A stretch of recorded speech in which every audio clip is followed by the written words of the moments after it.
go whip out the bow. No, I can't hit on no brakes. My life is out of control. I'm telling you, nobody's safe. I've been living my life limbo. My ice, it came with a trait. I'm so high, got high my face. This not a rock star face. I'm an emo, thug in my face. 0, 0, 0, 0. Tell her to go chase. Monkey nuts, hold it, baby. I got on 2 chains. Rolling another and I'm at. It's the Christenberry Fieldhouse with a new look and a new look group of Augusta University Jaguars set for action this evening in their Peach Belt Conference opener. It's Augusta University with a 4-5 record taking on Flagler at 3-2 on the season. It's the Saints and the Jaguars getting ready for action. I'm Charles McNeil, side by side with the Hall of Fame coach Lynn Carlson, and we're ready to bring you more basketball action. The women victorious for Augusta University by 7 over Flagler in their Peach Belt Conference opener. Now it's the guys' turn, Lynn, to show you what they're made of inside of conference play. Yes, and hopefully a lot of questions will be answered for their respective coaches this evening. Both of them are playing their first conference game of the year. Both coaches have been searching to see who's going to be able to produce when the popcorn's popping. And a lot of those questions are going to be answered right here tonight at Christenberry Fieldhouse. Well, the Saints may be looking for divine intervention, and who is the featured player that they need to come through for them here tonight? Well, they need a great player from Mason Manning. He's a returning guard. He's from First Love Christian Academy in Pittsburgh. He's a solid defender. He's a proven performer as a returning starter. He can shoot it. He can drive it, he can distribute the ball, and he's a smart, heady player that the coach can rely on. And for Augusta University, who is your featured player here tonight? A new player, Matias Zanato from Argentina. And the big thing about him tonight is his mother and father is here today, and Ken from Argentina. They have not seen him play for 6 years. He's got a high IQ. He plays at all 3 levels. He can play 3 different positions. He doesn't make any mistakes, and he's like a coach on the floor. A freshman. He's got a great future here at Augusta University. Yeah, Mr. Consistency. We're certainly looking forward to seeing both of those players show their wares, and we've got all the pictures coming your way as well, and we've got the talented coach in his 22nd season. Dip Mietrus set to show you what he's made of in terms of preparing his team. This guy has won Coach of the Year awards across a couple of different conferences over the years. Yes, you know, I call him the Coach of the Year for just, people say, has he ever won an award? I say he's won an award for everything. You know, so he's got nothing to prove. He's proven himself over the years.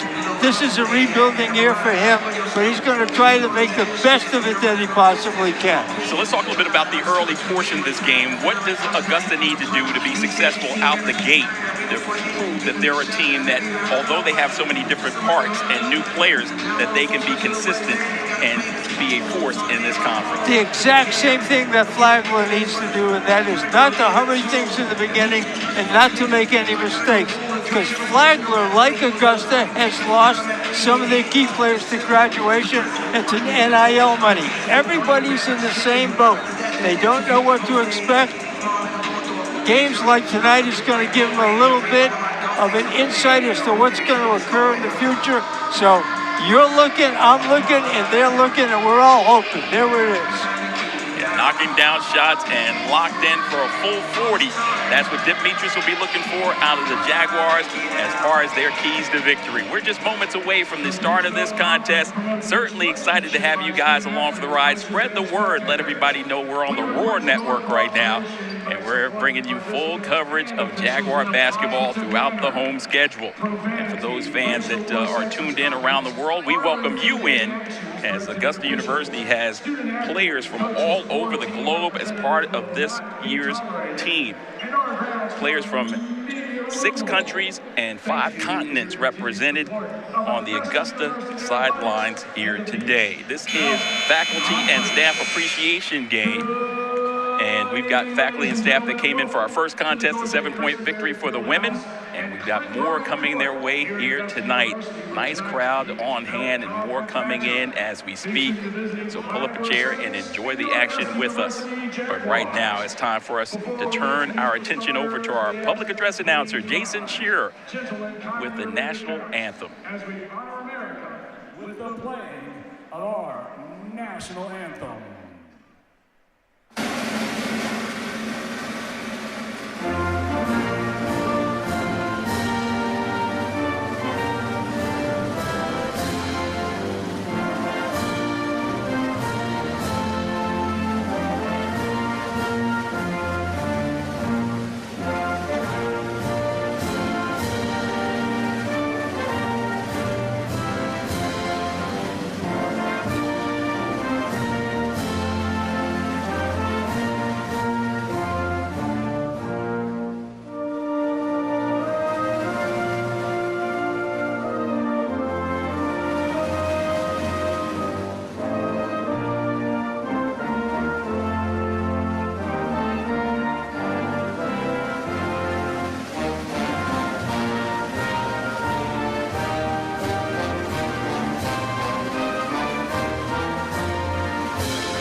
And now let's meet the starters for this evening's contest. First, let's welcome our visitors from Flagler. Ladies and gentlemen, please welcome, wearing number 0 for the Saints, Camden Andrews. Wearing number 2, Mason Manning. Wearing number 10, Timo Pishoa. Number 12, Radir Hicks. And number 21 for the Saints, Hoku Fisher. The head coach of Flagler is Blake Selland. He is assisted by Luke Metzger, Makai Noble, and Mike Andres.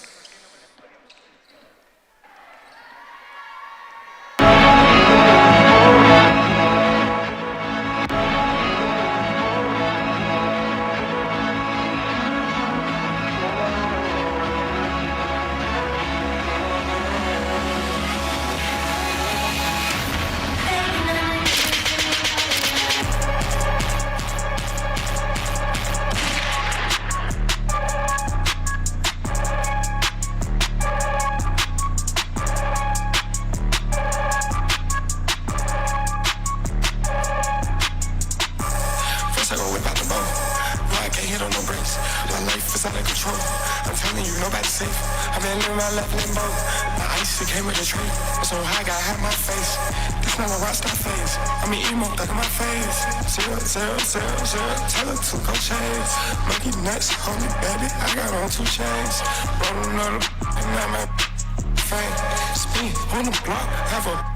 And now let's meet the starters for your Augusta Jaguars. At guard, a 5'10" freshman from Baltimore, Maryland, number 3, Rodney Scott. At guard, a 6'5" freshman from Sydney, Australia, number 5, Charlie Ned. At forward, a 6'9" freshman from Bahia Blanca, Argentina, number 15, Matthias Sonato. At forward, he's 6'7", the sophomore from Berlin, Germany, number 24, Louis Nonfong. And at guard for the Jaguars, he's 6'7", the sophomore from Yardburg, Iceland, number 8, Elias Paulson. The Jaguars are led by head coach Dick Metris. He's assisted by Zach Tinkle and number 21, Garrett Seiler.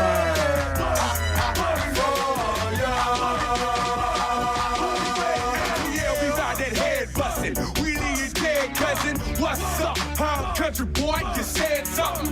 If you're ready, why you stumbling into the flow, huh? If you're ready, why you stuttering, I ain't Joe. I'ma show 'em why they call it dirty. There is no mercy, no player haters, cause he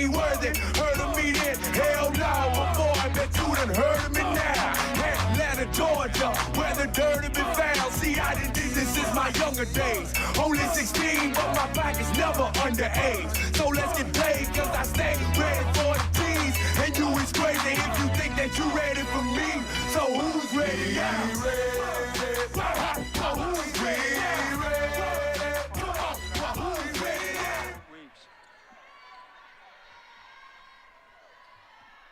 All set to jump tip. Jaguars, they can control it, have no opposition as Flagler respecting the leaping ability of Zanato and backing off. And now the Jaguars have it on offense. Matias Zanato, number 15, our featured player, has the basketball to Charlie Macbeth. Left side, that's Elias Paulson. Louis Nonfon with the jump, and he knocks it home. Short corner jump shot. That's a shot he'll be shooting here, particularly in years to come when we get a real big man. Timo Pessoa is the big fella underneath. Nonfon giving up 4 inches to him. Pessoa, right wing, puts it in the hands of Manning. Lost control of the basketball. Cam Edwards kicks it out to Pessoa with 1 on the shot clock. And the Jaguars up 2-0, looking to add to their lead. That's Rodney Scott. See if they can take their time here early and not hurry anything. Working inside out, the Jaguars. Down low, muscling. L'Enfant goes with the reverse and scores. If at first you don't succeed, try again. Charles Barkley, the second jump. 6'7" sophomore, as we mentioned, from Germany. Louis Nonfon, young man who had 23 versus Converse and 13 versus Carson Newman, his season highs. Spin move and the fall away jump shot rattles off the right hand of Rahir Hicks. Jags playing with a little more energy from the get-go as compared to the game with Payne the other evening. Yeah, that was yesterday morning, actually, the Education Day game. Augusta with the victory, and to do so and come from behind fashion is Nonfon off to a fast start. Nonfon 6, Flagler nothing. No coach is a big proponent of taking your time, but Nonfon is rushing to the hole and getting in great position to finish. Well, he obviously thinks he can take this guy. He had fresh legs coming off the game against Payne, really beaten up a great deal in that contest. From the perimeter, 3 ball is strong. Get a look at the starting unit coming up for the Flagler Saints. Mason Manning. And you see number 12, that's Hicks with the 3 ball. So Hicks is a graduate of Towson University. 16 points versus Emory and Henry, 10 rebounds versus Trinity College, showing his capabilities. Matisse with a head and shoulder fake, but he moved his feet, shuffled his feet, he got called for the turnover.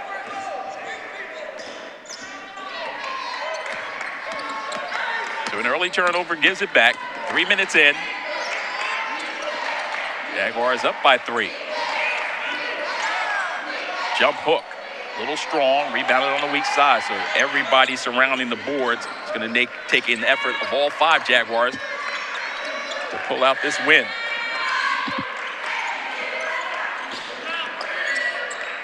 Rotate the ball side to side. There you go. Wide open look. Rattled off. Good look for Paulson. A running lane is easy as can be for Mr. Hicks. His second field goal, he's got 5. That had to be a missed defensive assignment because nobody picked him up. So now it's Nonfon 6 and Hicks 5. Rest of the players trying to get in the party, and Paulson will oblige. Paulson faking the jump shot and penetrating. You know, when he misses a couple, he'll over-penetrate. 6'7" sophomore from Nordvik, Iceland. He's had some great games this year. Great games. Including 35 points and 8 rebounds versus Fayetteville State on 11 of 15 shooting from the free throw line. Looked like a hockey rink, speaking of Iceland, on that corner play over there. Player slid to the floor and kept sliding. So just under 16 minutes left in the opening half of play. So far, it's been like a two-person game between Hicks and Louis Nonfarm. Made a couple of short court jump shots. Drove to the basket. There he goes. Paulson.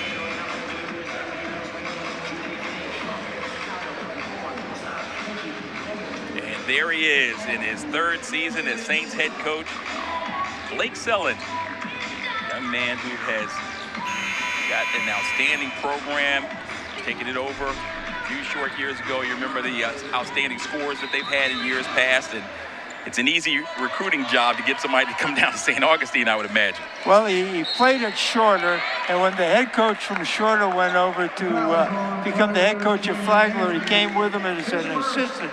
Then they had some success, and the head coach of Flagler got another job, and he stepped right in there. I think he's in his third year, and he's doing a good job for a young coach.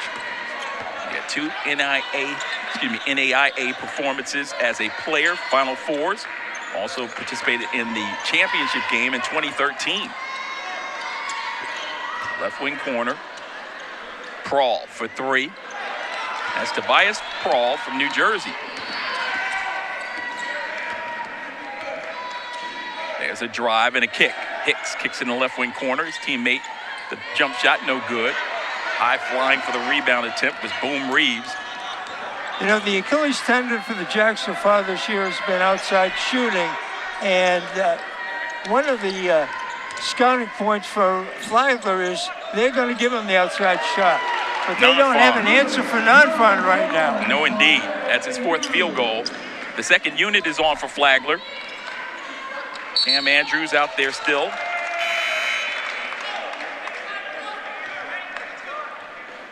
Had an illegal pick call there. Jordan Smith completes that second unit. He, along with Tariq Doughton.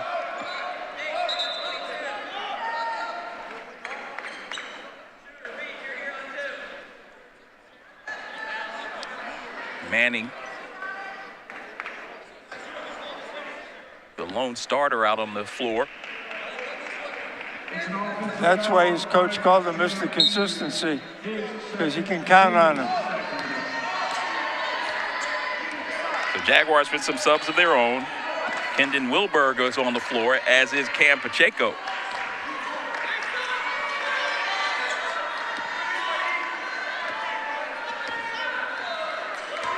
Spin move, working against the defender who rejects the shot. Bad shot. And here they go. Doughton gets to the rack, kicks it out. They work the ball around the perimeter. Free throw line, jump shot. Rattles off, rebounded by Nonfarm. Wilberg. Pacheco. Take your time. Great fundamental defense by the Saints. Try to get it inside to Nonfarm. Ball deflected. There was a whistle, and a foul will go against Flagler. They fouled Nonfarm before the pass came into him while he was trying to get position. Sophomore from Berlin, Germany, coming off repetitive knee injuries. Yeah, at one point he spent better than 600 days without playing basketball. Perimeter three on the way. And that was a good shot. He just missed it. Toby's been spending extra time after game shooting. What a rebound that is by Nonfon. A man's rebound there. We're just seeing the tip of the iceberg with him. As his legs get better and better, he's going to have a great career here. Looking to operate, 2 dribbles, turns, loses control. Now goes with the reverse. Too strong on that attempt, back the other way. Lining up the puppies. Now they'll drive, get inside, get in contact. And that foul is on the Jags.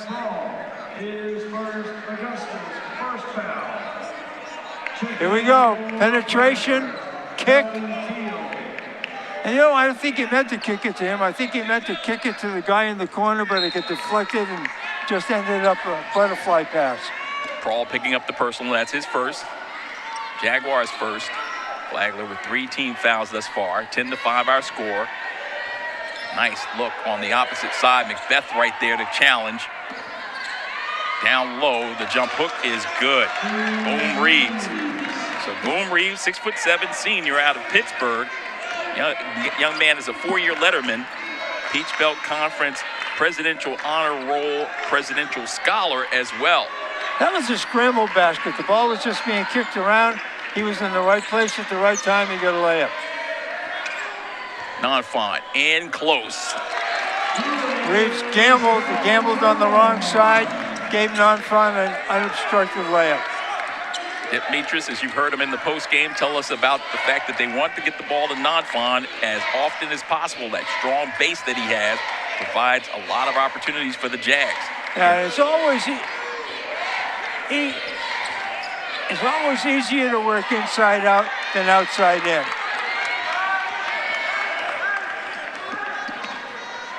Just under 12 left. Pacheco. He wants it, gets it back. Shot clock nearing the 10 mark. Wilberg. Another foul before the ball. And that was obvious. He just grabbed him and threw him. We've got a timeout on the floor. 11:39 left to play before halftime. The Jaguars with a 5-point lead. That's his second, the team's fourth. We have a media. There was some of the action that we've seen earlier. Ball moving, trying to get the ball into the post. Nonfon getting fouled before. That was the scramble basket where the ball got loose and just bounced the right way to a Flagler player. Nonfon, short corner jumpers. Gonna play the 4th spot someday. Well-rounded students who thrive both in the classroom and in competition.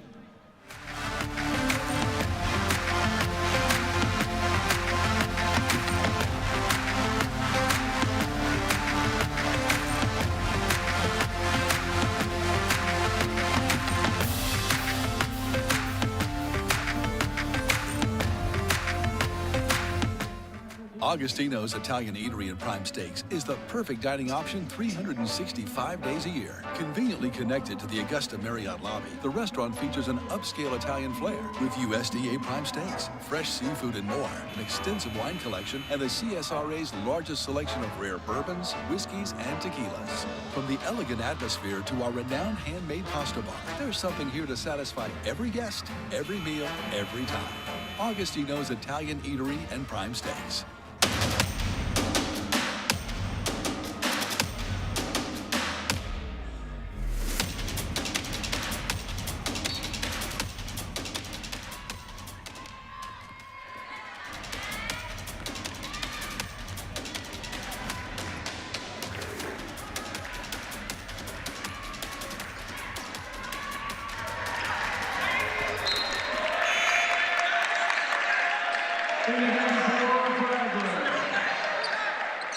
We just have a turnover by Paulson. Flagler has the ball now, no score. Actually, there is a score, 12-7. Jaguars up by 5, 11:23 left to go before halftime. Flagler with the basketball. Jordan Smith on the floor. Showa Gets it down to Manning. Manning backing in the smaller player, and there's a whistle. A Jaguar foul committed by Rodney Scott. The starter's back on the floor for Flagler, and they tried to post up Rocket Rod on that. If you're going to post up a tiny guy, get your offensive man about 5 feet from the basket. Don't try to post him up from 20 feet from the basket.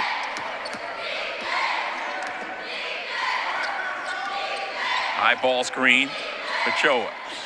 Now there's a drive, trying to get to the bucket. A lot of hands out there. Backdoor feed. Posting up in close, can't make it work. Loose ball, still loose. Charlie McBeth kept it alive. And they'll say McBeth was on the end line. Excellent hustle by Melvin Teal, the freshman out of Charleston, keep the possession for the Saints. Non-fun's out of the game now, so that means Charlie, Matias, and Elias have got to get some rebounds. Charlie's guarding the biggest guy on the floor at 6'5". Here he comes in the front court. Charlie kicks it on the right side, lines up the 3 ball. Good shot. Charlie coming off a career high, 20 points in our last contest. Had 10 rebounds as well, a double-double. Freshman out of Sydney, Australia.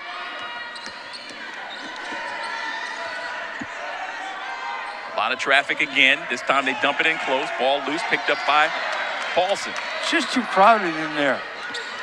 They've got to get something going on the perimeter and then make it go in. They got to spread it. They got to spread it out. Bigger players means you got to use the whole court. Charlie back-to-back misses here. Catch and shoot, and it rattles home. Doughton with a nice 3-point shot. That's Doughton, graduate student out of Knoxville, Tennessee, graduated from Lee University in Tennessee, at 21 points versus Embry-Riddle. That's his season high.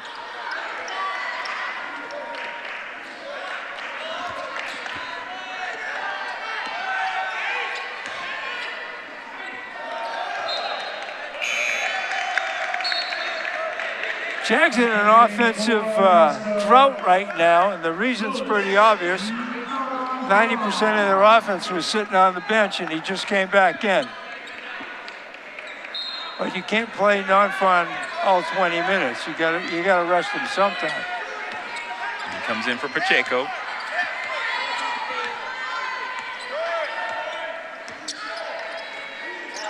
Nearing the 9-minute mark. Jaguars clinging to the lead. Behind the back dribble, spin move against Donato. There's contact. Player goes down. He'll go to the line to shoot 2. Dribble drive penetration.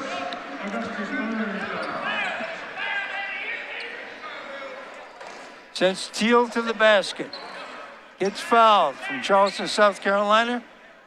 Played at Somerville High School. If you don't know where Somerville is, it's about 28 miles on the outskirts of Charleston. And if you try to drive there in the morning, it's an hour and a half sitting on the interstate before you'll make it. Back to back, bumper to bumper.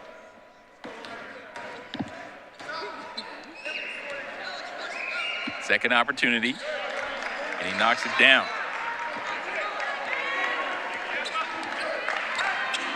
So Teal, 2-sport star in high school, played in the state title game just a year ago.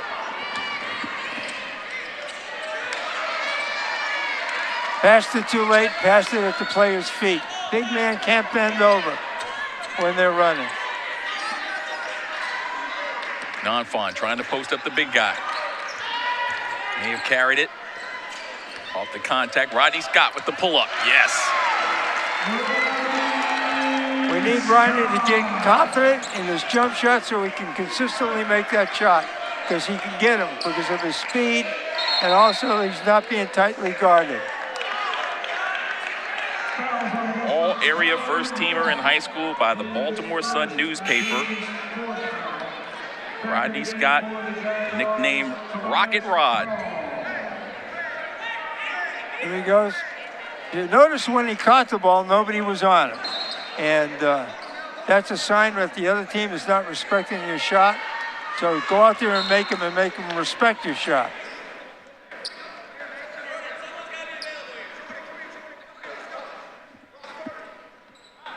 You can hear a pin drop inside of the Christenberry Fieldhouse. Got a nice crowd behind us for sure. Jaguars with a 2-point edge. Well, there hasn't been a lot of points scored, and there hasn't been much for the people to get enthusiastic about. I'm sure that's going to change as the game goes on. Yes, quite a different experience than we had yesterday, Lynn. 2,500 fifth graders from Richmond County on hand for the education game. Yeah, the energy was terrific.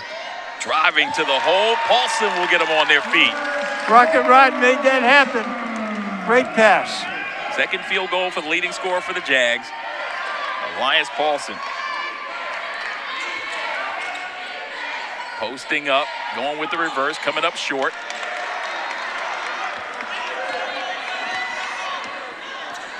There he is, lining up the puppies off the feed. Rattles off, no good.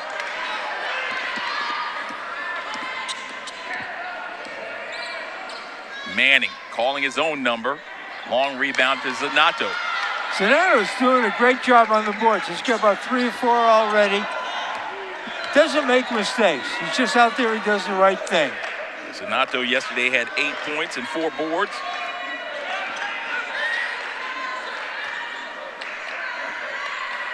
Fundamentally sound is Zanato.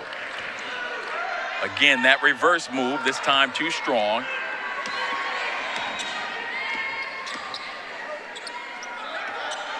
Got to get a little more balance in their scoring attack. Spinning against Prawl. Manning can't find the opening. Dalton finds the big fella. Now the drive. Turn. Lefty on lefty crime right there as Jordan Smith scores. Counted and a foul. That's a danger in guarding a left-handed player. You take his right hand away, you think he's righty, and he spins back to his dominant hand. He makes a lovely shot off the backboard. 6:31 left to play. Our under 8 timeout. The Jaguars out in front. There's Rocket Rod hitting one from the outside. We really need him to do that more consistently. And a nice pass. Elias, bang.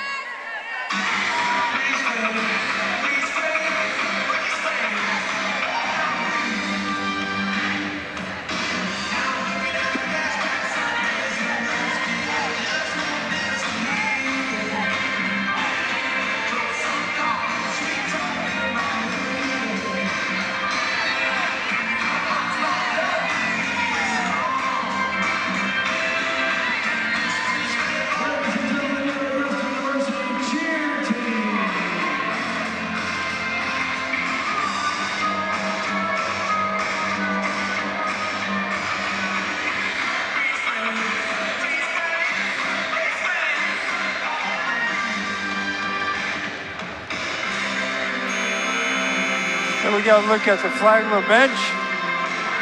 Keys to victory for Flagler, deny the post, and they haven't been very successful so far. Play at our tempo, they've done a good job at that. They haven't turned the ball over many times.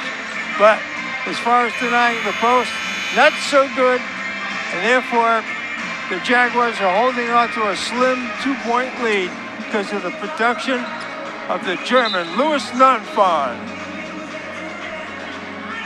16-14 is our score. Jaguars up by 2. Playing against a Flagler team. Seeing them a little earlier in the season than normal. Not the normal opener for Augusta.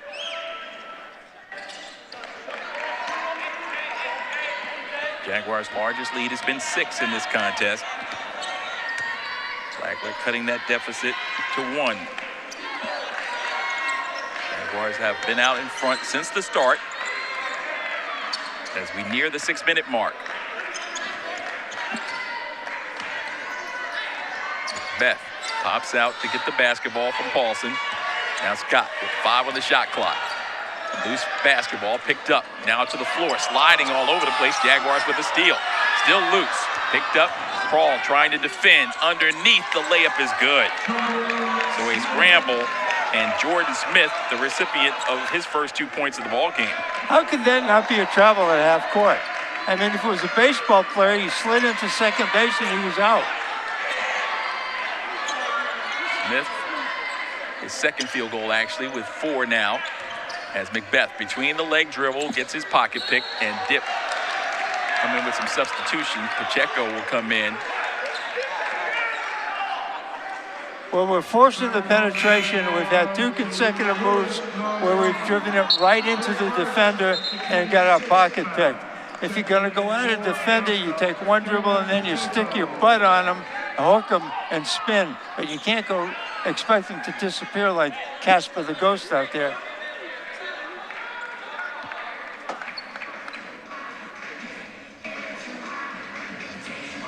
It's a little lull in the game right now. Think about what's going on. Yeah, by virtue of that last field goal, Flagler taking their first lead of the contest. Best scoring run by Flagler. 5-0 run. Jaguars with a 6-0 advantage. Jaguars scoring most of their points in the paint. A 12-6 edge there.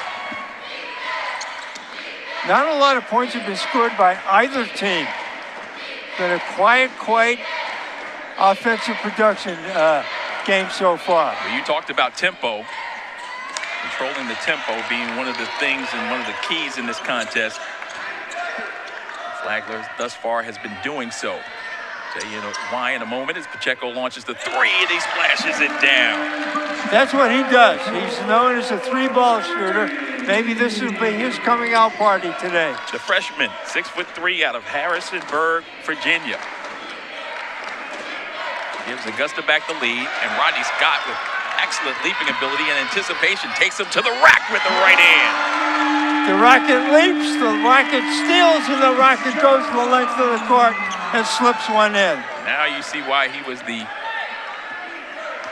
outstanding player in the city of Baltimore just a season ago from way downtown. That one's off. Easy rebound by Nonfon.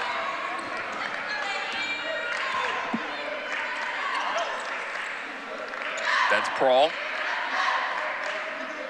Working against a man-to-man defense. Flagler doing a good job of guarding the cutters. Pacheco down low to Nonfon with 7 on the shot clock. And that one goes out of bounds. So Augusta University fell behind for the first time, but have regained a 4-point lead. 4-point lead. Not a lot of offensive action, but we'll get a chance to look at some right now. There's Rod with the steal. Puts on the burners. Boom! He lays it in. Nice Pacheco on the side. Does his thing. Boom. Bang!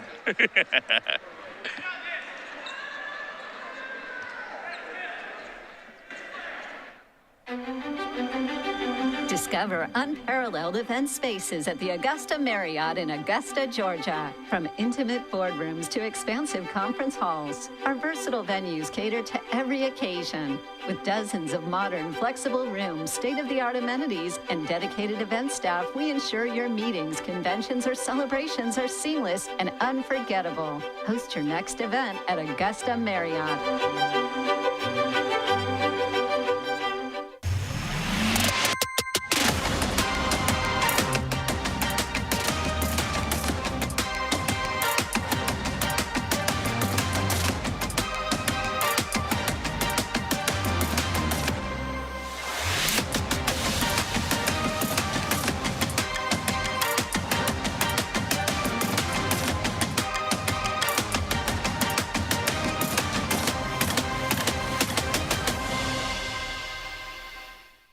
Augustino's Italian Eatery and Prime Steaks is the perfect dining option 365 days a year. Conveniently connected to the Augusta Marriott lobby, the restaurant features an upscale Italian flair with USDA Prime Steaks, fresh seafood and more, an extensive wine collection, and the CSRA's largest selection of rare bourbons, whiskeys, and tequilas. From the elegant atmosphere to our renowned handmade pasta bar, there's something here to satisfy every guest, every meal, every time.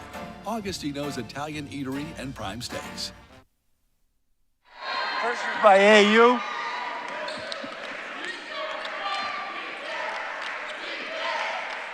Pushing Flagler back. Starting the series, 20 on the shot clock. Work the ball around the perimeter, try to see what you can get. Dump it down low.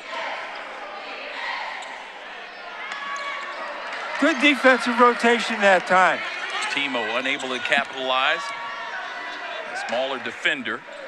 Now Paulson finds Prawl. Pacheco cutting through.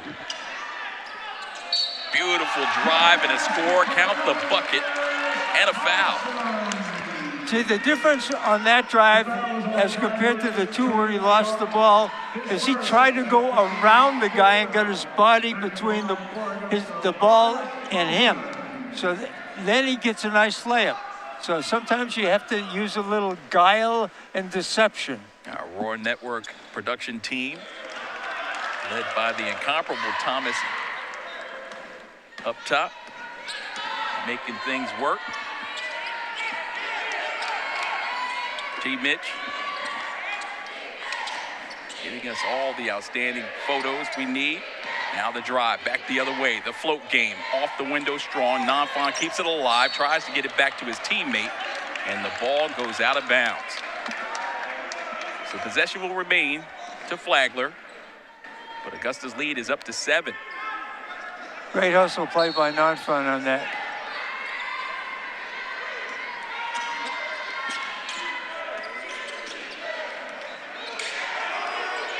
Coach, you talked about how they've had to start their offense further and further back, and it leads to a turnover. Nicely done. Take your time now. Don't rush anything. 2:35 and counting. Pacheco down low to Nanfan. Lines it up. He's strong on that shot attempt. Easy board on the other side to Hicks. Hicks speeding in the front court. Loses control of the basketball. Looks like he shoved Pacheco down, but Pacheco will be called for the foul. I don't know if they can review something like that. Basically what happened is the ball went off of Hicks's foot and went out of bounds. I don't think there was any contact. Yeah, there was no call. It was. Well, it looks like there was a foul called against Pacheco, so that's why it didn't matter. That was bizarre. Yeah, Pacheco, if we get another look at it, Pacheco actually, here we go. Here we go. Look for the off arm right there. Yeah. And as we make our comments on that play, we're on the wrong side. We needed to be on the other side of the ball to see that. We can't see that there. But from where we were sitting, from our vantage point, as they would say, it looked like there was no contact at all. But when you flip it over on the other side, you can see we maybe give him a little forearm shiver. Right, if you gave him a little push or maybe a body-to-body contact that threw him off. Because at the end of the day, we saw Hicks lose his balance. So unless they tangled feet, three-point opportunity didn't work out for Hicks. Hicks has come through for him thus far offensively.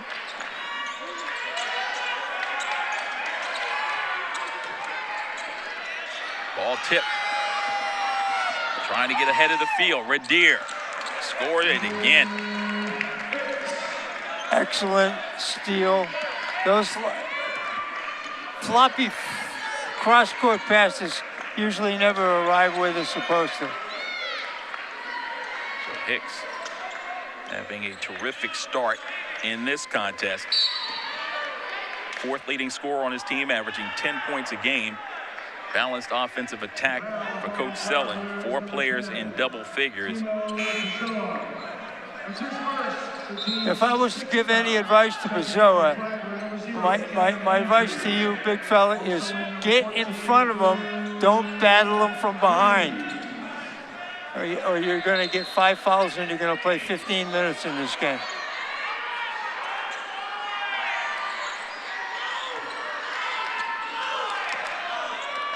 Seconds left. Opening half of play.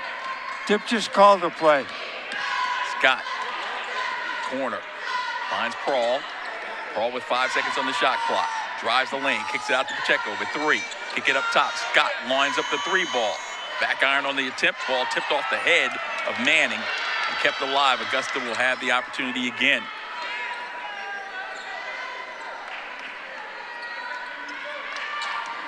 Working the ball from side to side. What's the objective here, Coach? Just trying to get a shot because they're struggling to get outside of non-fun. They're trying to get a shot off. You know that Toby wants to take the corner jump shot, but they're not letting him get open. They're taking Eliza's shot away from him. The ones he's got, he's missed, so he has to drive. So, you know, you're looking at a situation where if we were in a battle and we were shooting guns, there's not a lot of bullets in AU's gun right now. Rodney's got it at the line. It's the front end. We don't need that either. Up by 5, looking to cut into it. Flagler to the bucket. Scott with the defensive effort. If the offense doesn't work, you got to lock down defensively. Brawl thought about the 3-ball. Now everybody giving you a ball fake or a shot fake. Pacheco. Nonfon didn't want it. Paulson for 3. That's strong. Easy rebound for Nonfon. Strong and quick. Nonfon looked like he got hacked about the forearm. There's a timeout on the floor. It'll be Flagler basketball. 24.2 seconds. We're going to keep it right here. You know, if you look at the score, you can understand why it's silent in here. So 2 times 24 is 48, and 2 times 19 is 38. The final score, 48-38. Nobody's really getting excited, so something's got to bust loose here eventually. Yeah, think about this, Coach. Just yesterday morning, the Jaguars scored 73 points before the noon hour, basically. And here we are today, the Jaguars who came into this game averaging almost 79 points, and Flagler who averages 76. So neither team has been able to put the ball in the basket, and if you take Nonfon out of the equation, Augusta would have like 12 or 13 points. So Dip right now is going, who are going to be my bullets? What kind of bullets can I put in the gun so we can make a couple of shots here right now? Well, he's the master of adjustments, as you've talked about on so many occasions, and we'll get a chance to see that in yesterday's contest versus Payne. Augusta actually trailed 37-28 at the break and outscored them 45-20, the Lions, that is, in the second half. The Jaguars did in order to pull out that victory. But they're playing with more energy in this half, but the energy hasn't related into offensive production. But if you're an AU fan, fortunately, Flagler has been as incompetent offensively as we have been. Final seconds of the opening half. Cam Andrews, leading scorer with the basketball. Goes at the 5-second mark. Drives underneath, puts it high off the window and scores.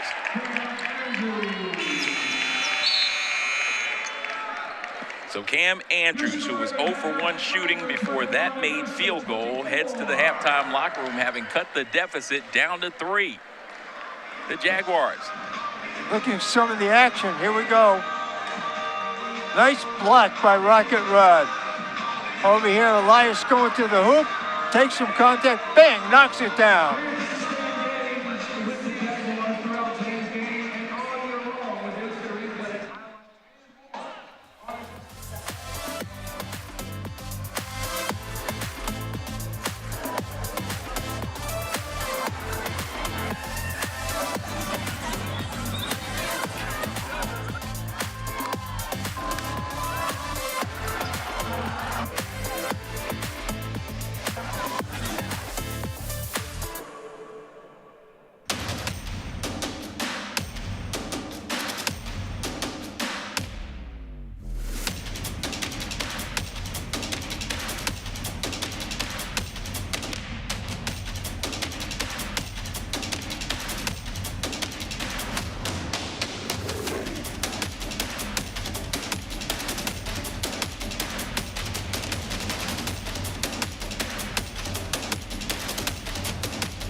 Y'all, I'm fully convinced that thrifting is the way to go. I got all of these pieces and only spent $10 because I traded in my old clothes and got store credit from Uptown Cheapskate. This cardigan is perfect to layer on top of other pieces. It's still new with tags. I picked up this really cute dress that's perfect for date night or just a night out. This top, the color is everything for fall this year. So I paired this top with a really cute pair of flare jeans, added in some kitten heels to elevate the look. All from Uptown Cheapskate. Bye! Discover unparalleled event spaces at the Augusta Marriott in Augusta, Georgia. From intimate boardrooms to expansive conference halls, our versatile venues cater to every occasion. With dozens of modern, flexible rooms, state-of-the-art amenities, and dedicated event staff, we ensure your meetings, conventions, or celebrations are seamless and unforgettable. Host your next event at Augusta Marriott.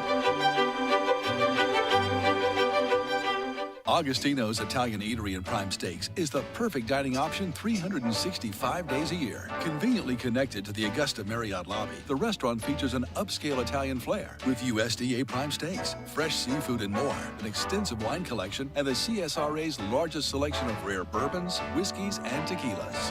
From the elegant atmosphere to our renowned handmade pasta bar, there's something here to satisfy every guest, every meal, every time. Augustino's Italian Eatery and Prime Steaks.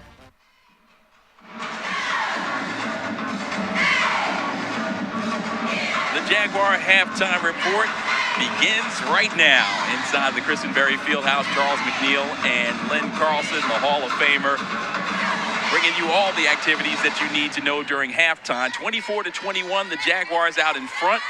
And Coach, how did we arrive right here with the Jaguars up by 3? Well, hustling, and we arrived at the point where we're up by 3 because Flagler can't make a basket. And we've made one more basket than them.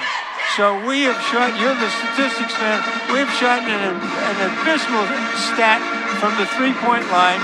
Flagler has shot an abysmal statistics from the two-point field goal and the three-point field goal. So here's a real brilliant statement. You ready for this one? Yes. When two teams are playing badly, one team's got to be ahead. And that's exactly what's happening here today.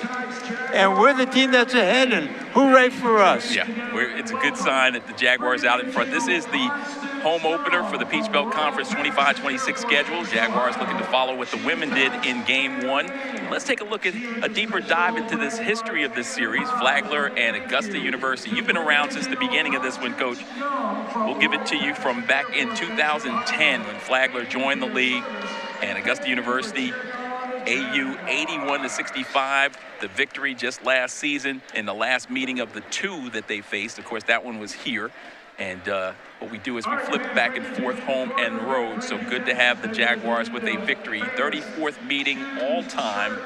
Jaguars handling their business in this series. Well, in the initial contest, we used to have our way with Flagler. Then when the coach from Shorter came in and he recruited some players that eventually ended up professional basketball in Europe, it kind of evened out. It was like 50-50. And now Flagler's been in a rebuilding year, a couple of years with their new coach. And due to the NIL money and players leaving both units, neither team has put the talent on the floor that they normally have. However, AU's talent is younger, so they can grow into something, whereas a lot of Flagler's players aren't young. They're as good as they're going to get, and that's the package he's got to work with. AU's got a package that's going to blossom and develop, so only time will tell how good they can become. No doubt about it. We want to mention that Augusta leads this series in this 34th meeting, 24-9 overall. What about the news and notes from the Peach Belt Conference?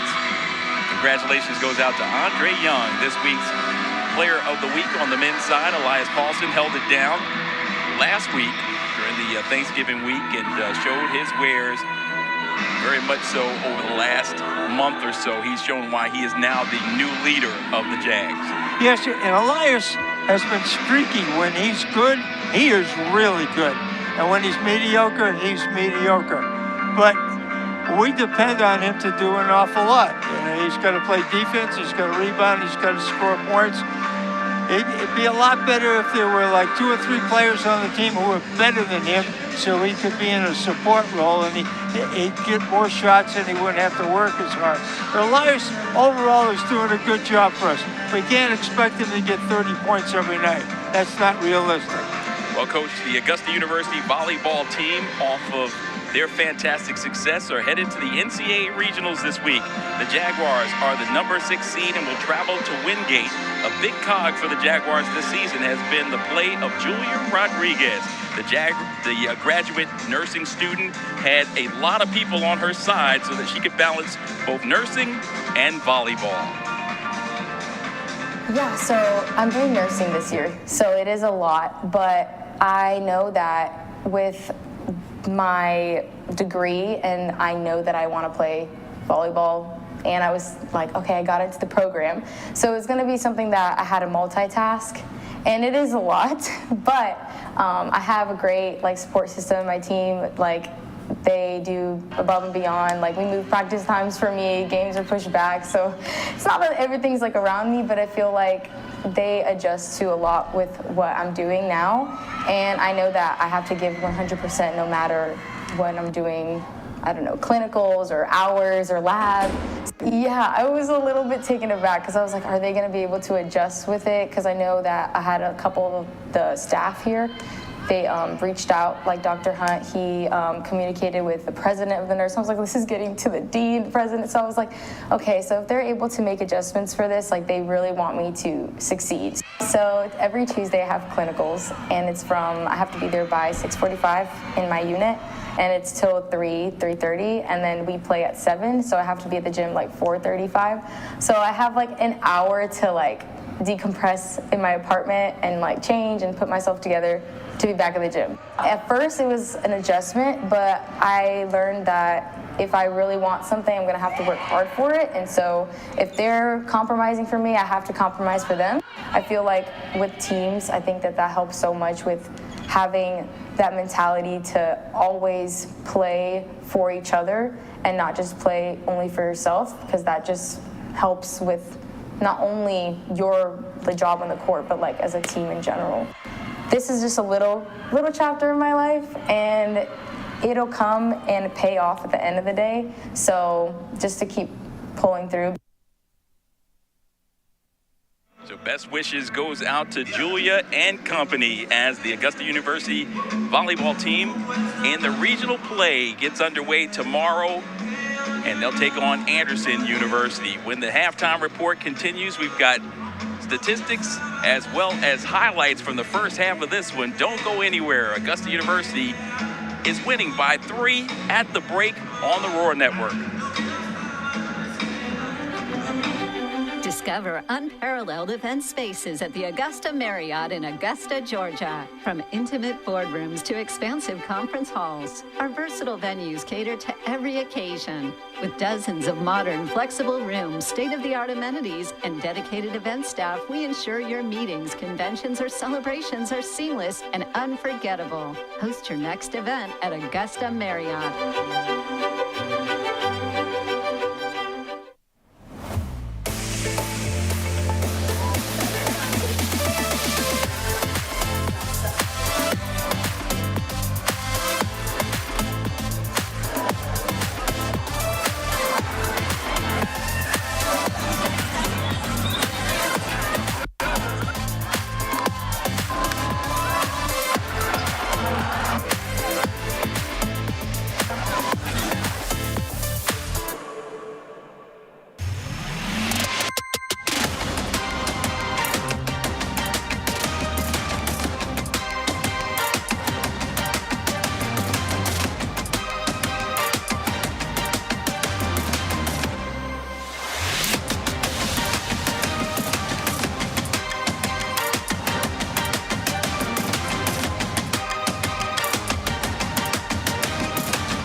Y'all, I'm fully convinced that thrifting is the way to go. I got all of these pieces and only spent $10 because I traded in my old clothes and got store credit from Uptown Cheapskate. This cardigan is perfect to layer on top of other pieces. It's still new with tags. I picked up this really cute dress that's perfect for date night or just a night out. This top, the color is everything for fall this year. So I paired this top with a really cute pair of flare jeans, added in some kitten heels to elevate the look. All from Uptown Cheapskate. Bye. Back inside Christenberry Fieldhouse, newly renovated, as you get a chance to take a look at some of the improvements here inside this building that's been around for over 3 decades. I had the pleasure of calling several high school games back when the arena was first built, and tell you what, including one of the biggest games ever played in this facility, it was Ricky Moore and Westside, along with William Avery. Avery, of course, went to Duke. Ricky went to UConn, your alma mater, and then you had the matchup of them facing Vonteego Cummings and Antron Lee. Antron went to Long Beach State, and of course, Vonteego played for the 76ers for a brief time, but also played his collegiate ball at Pitt. So it was one of the big matchups. This place was packed. We didn't have the stands in either of the end zones. And I'll tell you what, double overtime contest. The winner didn't make the state playoffs, even though they were playing for the region championship. I was at that game. This place was packed, and I have something in common with Ricky Moore. We're the only 2 6-foot players that were selected or nominated for UConn's All-Century team. Wow, yeah. That's wonderful. Well, again, we had maybe not century-making highlights in the first half, but we got to take a look at what went down during the first 20 minutes of action.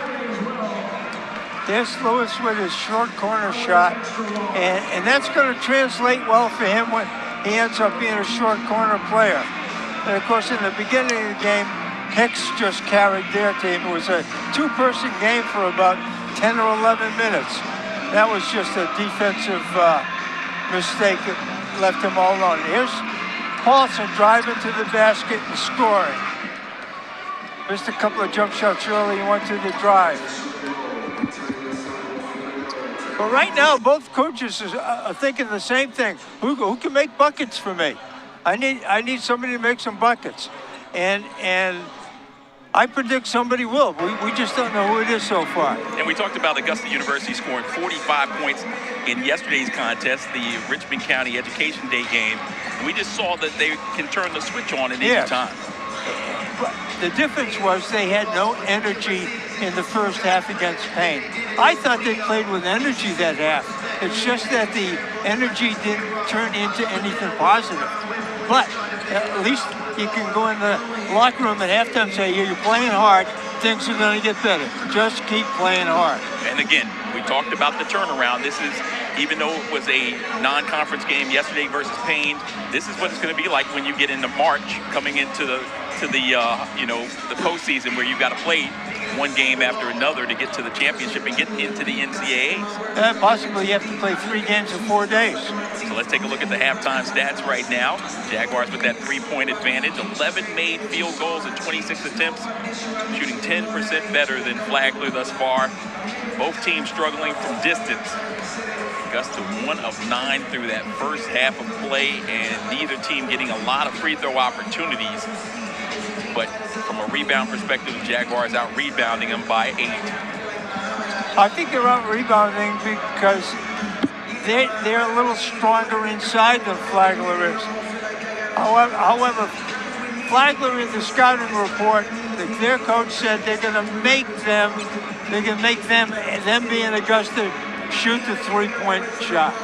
Well, we've had a lot of opportunities for the Jaguars to show their wares in all sports, and the reason for it, we've got a new sports performance center. Let's take a closer look.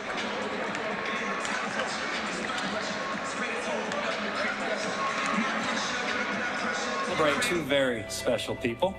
We're also here today for a ribbon cutting ceremony and the naming of our brand new state-of-the-art Alvin and Yvette Harris Sports Performance Center.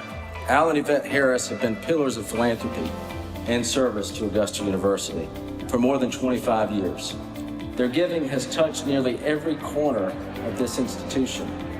This facility is a game changer. It equips our student athletes to be their best. on the field, on the court, in the classroom, and in life. The amenities are outstanding, and the impact will be felt for generations. The creation of the new gym isn't just about physical performance. It's about mental strength, team unity, and pride. It gives every student athlete here a space to come together, to push each other, and keep chasing championships side by side. There have been many upgrades going on in the past year, but the Alvin and Yvette Harris weight room has had a direct impact for us student athletes. It has been amazing to have unlimited access to the ladies' equipment and our amazing weightlifting coach, Coach Topple.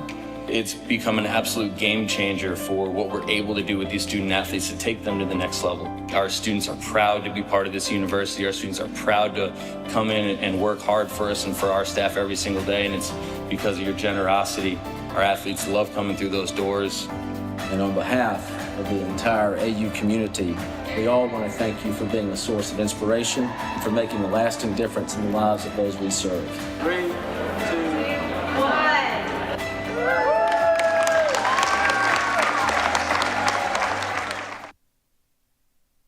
Talk about the success of the Augusta University Jaguars in the second half. This Flagler team is going to need some success coming from their top 4 scorers, all of them in double figures.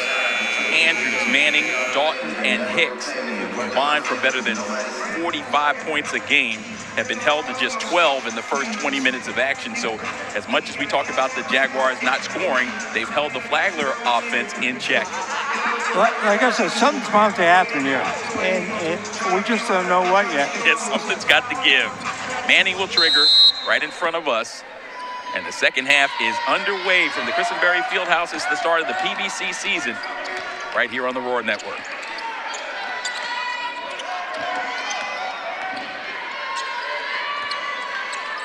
Fisher hadn't called his name much in the first half. He drives, goes against Donato, and scores. 5-man weave eventually.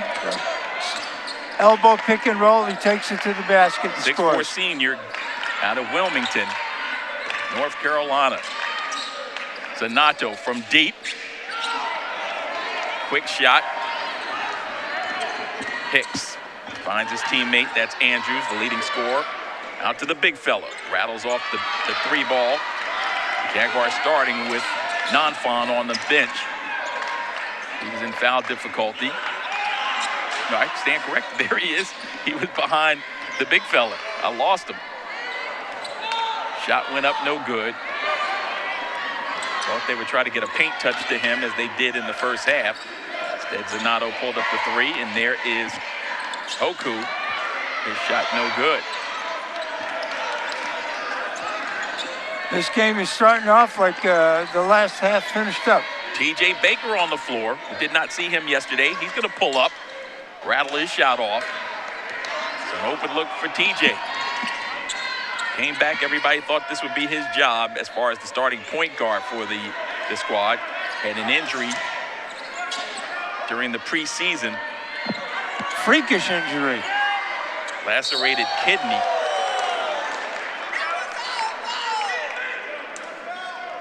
You know, sometimes a basketball player can anticipate a play, and sometimes a referee can anticipate a play.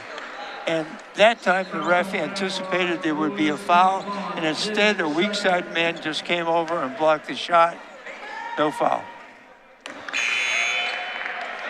Pachot at the line. I'm not going to try to make any comments on free throws because I drive people crazy with it, but that free throw was a classic. He shot it in 1 seconds. 6'10", junior. Took a little bit more time with that one with a similar result. The Jaguars still up by 1.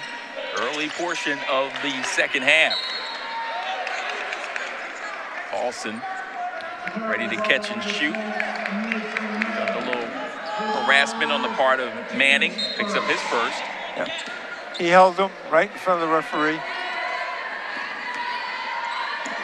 There's Prawl. Gets to the free throw line. Off to Baker. 1 dribble and a jumper. That's pure. That's what we need. That's what we need. Need a spark. TJ Baker, the sophomore out of Tallahassee, providing it. 15 points, 4 made threes. Last season versus Benedict, his career high.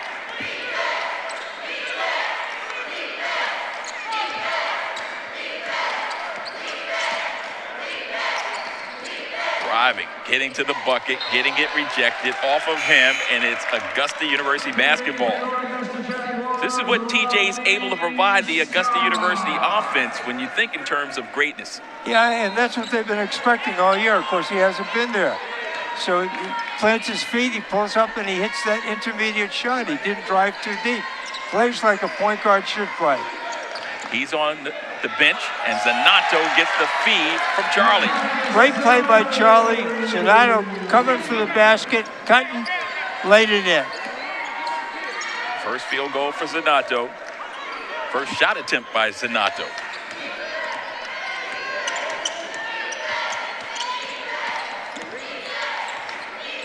Trying to post up Scott. Strip on the floor. Macbeth.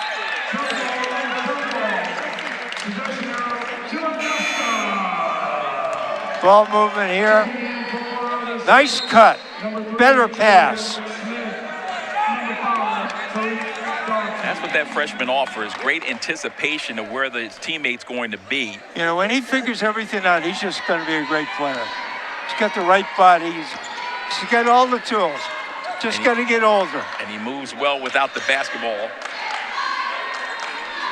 Doesn't necessarily need the ball in his hands to be effective.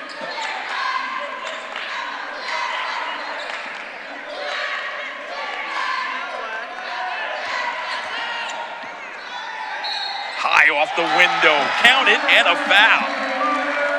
Plays through contact, and it paid off for him. Fourth made field goal by Elias. Drives, takes the hit, still has enough strength to put it in. Mentioned he's the leading scorer for Augusta, shooting over 44% from the field on the season. TJ's back on the pine. I think he's just going to play him like 1 or 2 minutes at a time until he's fully recovered from his injury. Elias, the 77% free throw shooter, misfired there. Jaguar lead is up to 7.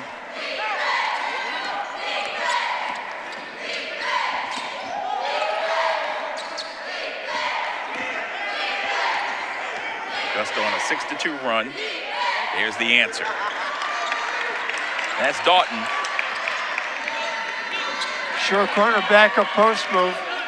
Young man who's averaging 11.2 a game, 3.2 rebounds. Charlie comes up short.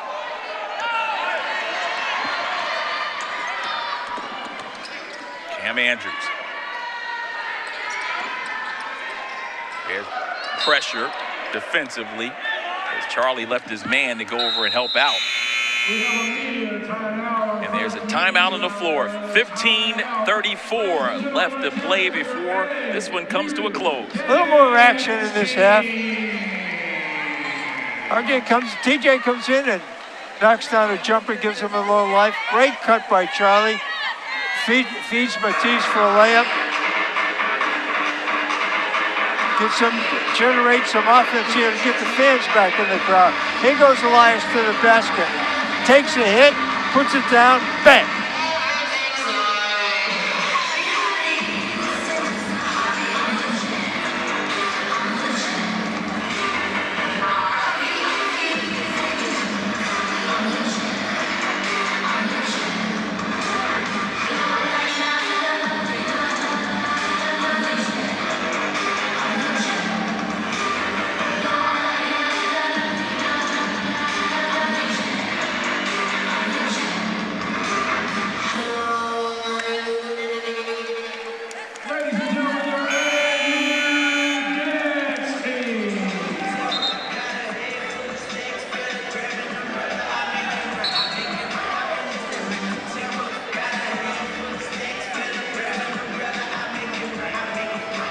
Flagler sideline, getting ready for the opportunity to try to mount a comeback, trailing by 5. 15:34 left to play in regulation. 6-4 run by Augusta since the break. Your leading scorers in this contest. Louis Donfon with 10 points, 9 points in the contest for Elias Paulson, who has 7 rebounds. And Donfon already a double-double, those 10 points along with 11 boards. I think they're keeping him on the bench because they don't want him to get in foul trouble. driving. Good look inside. Ball deflected out of bounds. Looked like it was Augusta University basketball by virtue of the fans' reaction. Can they review that one? I guess not. Off the inbounds, the jumper. Shot clock winding down, and the ball don't lie as Augusta takes the possession.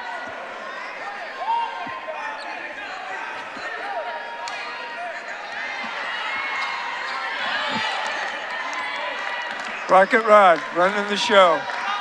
Fans tuned in all over the country as well as the world to Augusta University basketball.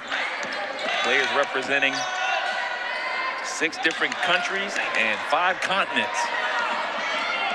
So the special welcome out to our friends down in St. Augustine as well, tuned in to their Saints.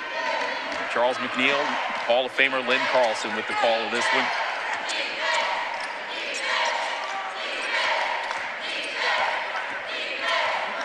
Crossover dribble, bring it to the top. Now back in the left wing corner. Dump it down low. Peshoa gets in too deep. Lost it out of bounds almost. Good pass into that elbow. Good boxing out there. I wonder what this call is going to be. Rodney Scott picking up the personal. There he is right there. Had to be on the box up. Rodney got in and tried to get out as fast as he could. Now TJ will come back in. See how long he plays him. I'm going to take 3 minutes. You got the over or the under? Taking in the under.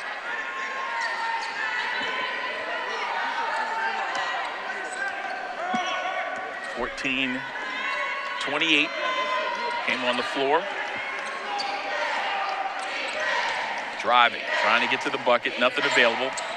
Now the spin move, fall away, jump shot on the way, non-foul on the floor for the Jags.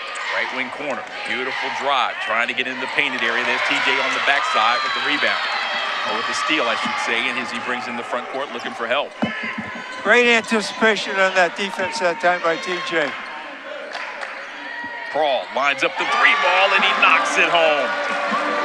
He's a 3-point shooter. He's got to live like one. He's got to act like one. He did on that play.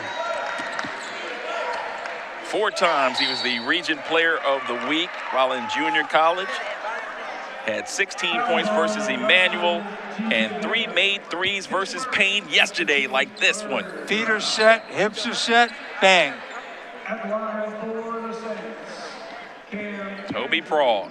I believe when he was in junior college, he attempted the third or made the third most free throws in the junior college for the nation. But the defense is a little different, so it's a little tougher to get the shot off at this level. We talked about his success at the free throw line. He hit the game-winning free throws with 1 second left to defeat Barton.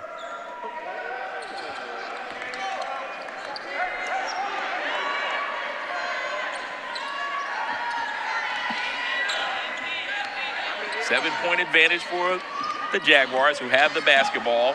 Their sophomore point guard, TJ Baker, running the duties. Prawl up top to the Zanato. Over it goes to Macbeth. Baker needs help with 8 on the shot clock. Prawl, sidestep, 3 on the way. He banks it home. Sometimes it's better to be lucky than good. We talked about the bank shot being open during the women's game. Banker's hours for Augusta here on a Wednesday evening. Donato, Prawl. See if we have a heat check here for Toby. Charlie hits the floor. See if he can break down his defender. No. Donato, Prawl lines it up. Halfway down, it pops out into the hands of the Saints. They're running. Andrews. Bullet pass down low. Reverse move is good.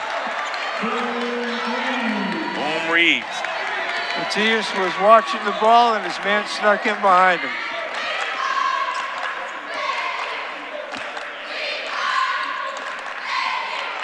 Non-Fine looking to operate. Non-Fine bumps off the defender. Good rebound hauled down by Teal. There's a steal, Zanotto. Don't let this game get sloppy now. Just back it out, take your time. Jaguars with an opportunity to take it to double figures, and TJ Baker will give the fans what they want. Welcome back, TJ. Welcome back.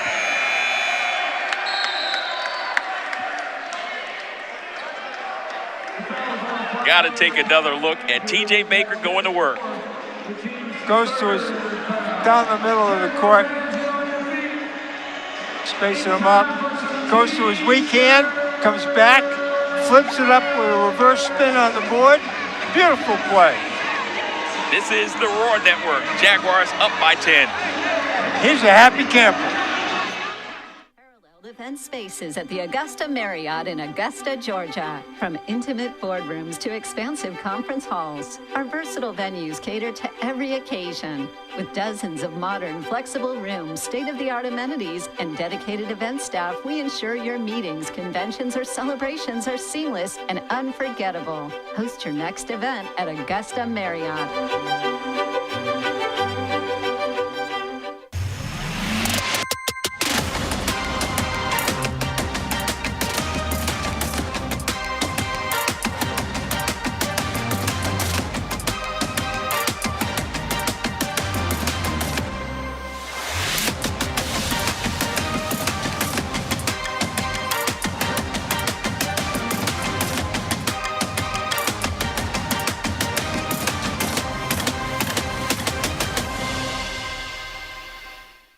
Augustino's Italian Eatery and Prime Steaks is the perfect dining option 365 days a year. Conveniently connected to the Augusta Marriott lobby, the restaurant features an upscale Italian flair with USDA Prime Steaks, fresh seafood and more, an extensive wine collection, and the CSR. Back to live action. TJ Baker completing the three-point play. So Baker, by virtue of that three-point play, now has 5 points in this contest.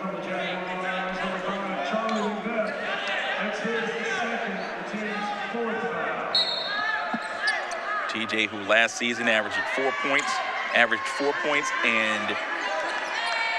was capable of knocking down three-pointers, 14 of 38 on the season, playing in just his second game of the year. 2 points and 3 rebounds versus Converse in his previous outing. He was John's understudy last year and didn't get a whole heck of a lot of minutes. This year was going to be his year. Yeah, John St. Germain moved on up north. Nice body drive by Teal for the Flagler. Yeah, Melvin Teal Jr. That last field goal. 7th leading scorer on his team, averaging just over 5 points a game. Charlie.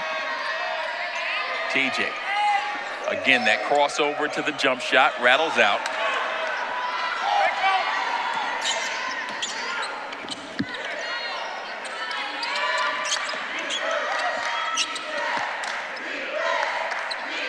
Nobody in double figures as yet for Flagler, a team that has 4 players on the season that average double figures. 3 ball, high off the rim.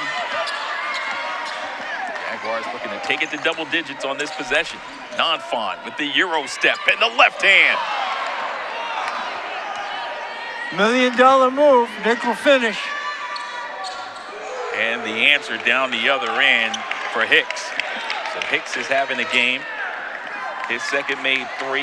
He's now in double figures with 10. And 10 minutes left to go in regulation. Jaguar lead is down to 7.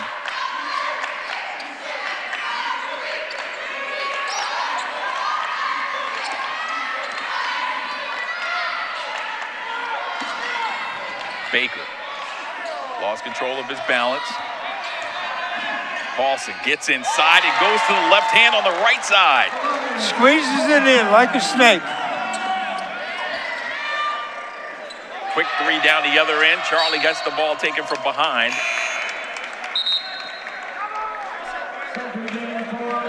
Gotta look at that Elias play. Watch him knife his way in. Looks like he's not past his man, but he just gets enough by, puts it up with his left hand. Why? Because he was behind the backboard. He had to shoot it lefty. Great, great play. 9:31 remaining. Jaguar lead is 9. Its largest advantage has been 10 here in the second half. This game has been taxing on players. Seeing guys gasp for air as they make their way over to the bench. T.J. Baker heads over the sidelines. Coach, you were correct. The overworked out on that one. That's why you're the Hall of Famer.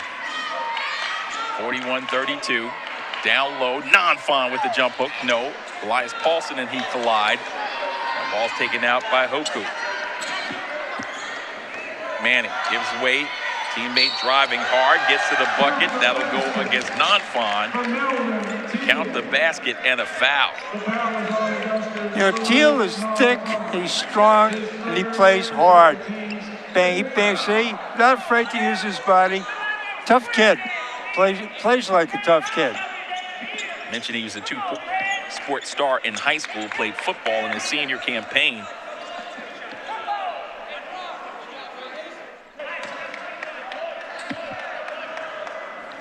A man who had great success athletically. Both Charlotte basketball and football, those teams compete at a very high level, and you can see that body. He was a force to be reckoned with in both sports.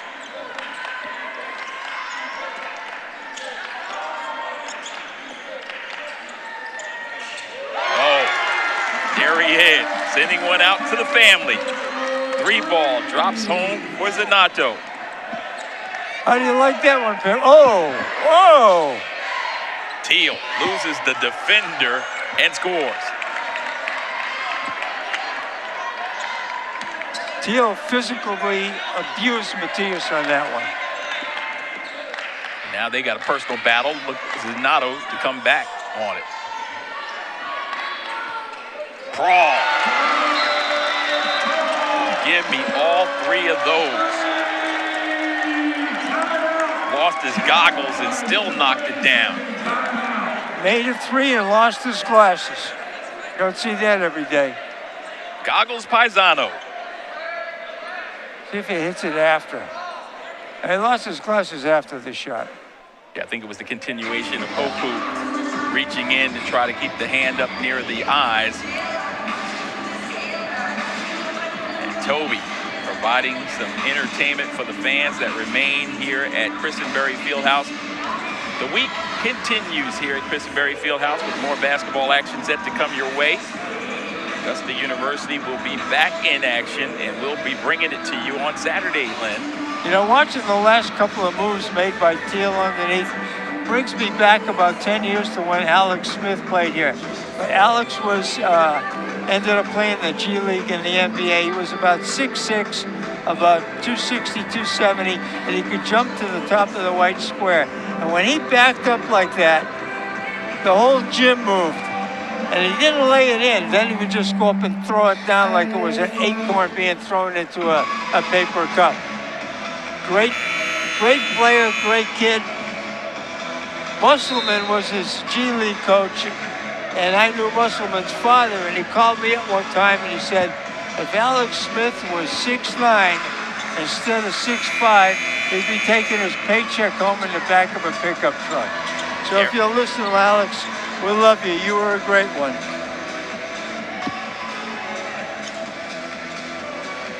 So your leading scorers in this contest, Augusta University with 2 players in double figures, Elias Paulson with 11, Louis Non-Fon with the double-double, 10 points and 12 rebounds. And Hicks leads the way for Flagler. He has 9, so we can take a closer look at the numbers for our leading scorers. Non-Fon and Paulson putting on a show. Even Steven.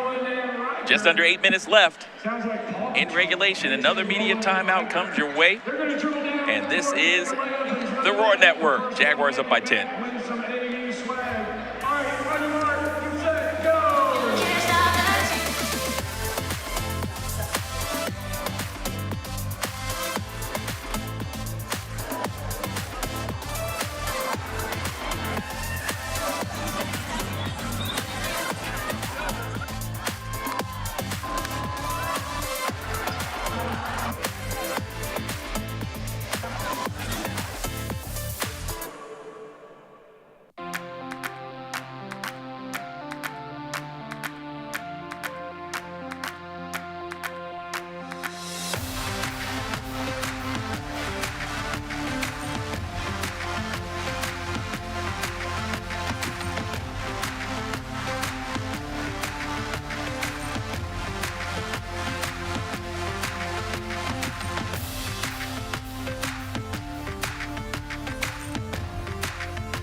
stuff leads up to this, the conference schedule. Jaguars looking to continue. Fantastic start here at home against a Saints team that was predicted to be near the top of the league. It's always one of those things where coaches don't know, especially with Division II basketball, how many newcomers teams have, who's going to mesh well with others. Step back, three on the way, rattled off, loose ball rebound by Nonfons. He's out there with that foul difficulty. Yeah, now with the NIL money and the transfer portal changing, it's a whole new world out here for Division II basketball. Cam Andrews, the leading scorer for Flagler, has 4 fouls. Oh, looked like a double dribble. But either way, a rebound by Paulson. 3-ball attempt, no good.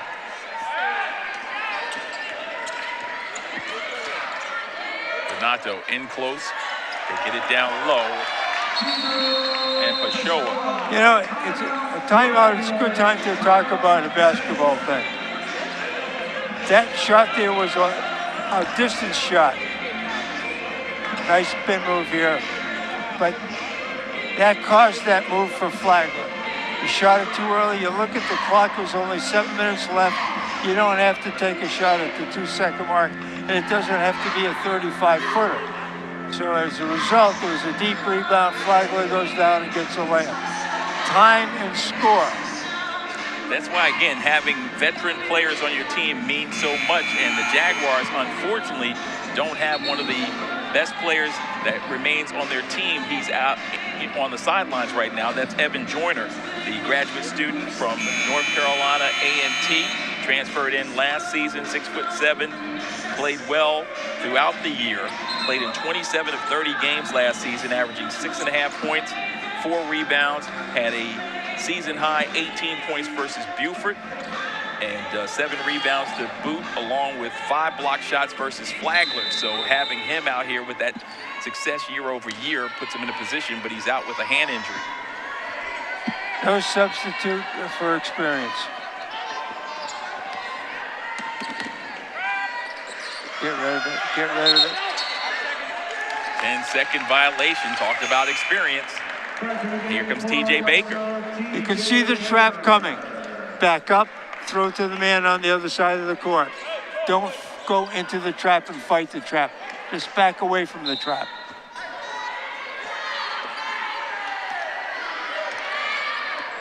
So 12 guarding 12. That's Hicks and Baker. Ball deflected. Jaguars leading by 8, but on the defensive side.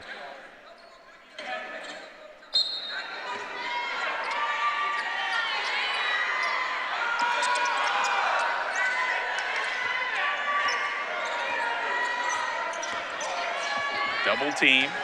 Hicks drives the lane, rejected by Paulson. Second opportunity in close. Teal misfired. Now the fall-away jump shot is good. 3 loose ball Mason Manning, situations. his first field goal of the game, the leading scorer. He came in averaging just under 14. Gets his first bucket, the 6'10" mark. They got 3-second balls on that.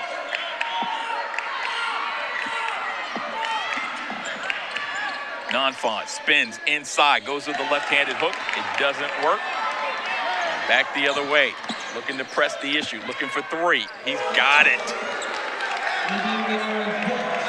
Don't look now, but it's a 1-possession game. Radir Hicks, Catesville, Pennsylvania, the graduate student.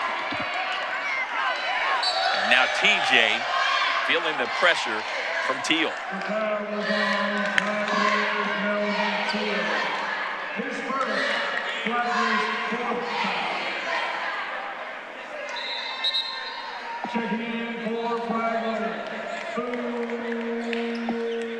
If the score stays like this, I think TJ will finish the game.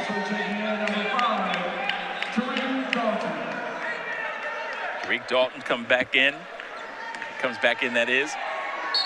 And Jordan Smith on the floor as well. Joining them, number 14, Boom Reeves. Charlie explodes to the hole, lays it up, and gets a kind roll. Macbeth. Maybe that'll get him going for a jump shot. Macbeth's first field goal of the game. So the second leading scorer for Augusta and the number one scorer for Flagler held in check to the late going of this one. And that one is thrown away. Player zigged when he should have zagged. That was Dalton. I don't think Dominic Wilkins could have got that pass. That was like, that was a heave to the 30-yard line.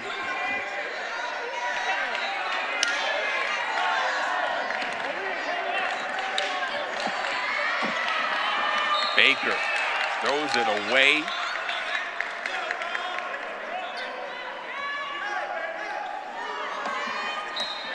It's getting physical out here, folks. The coach told us in our last post game with Baker, lack of practice, timing could be an issue.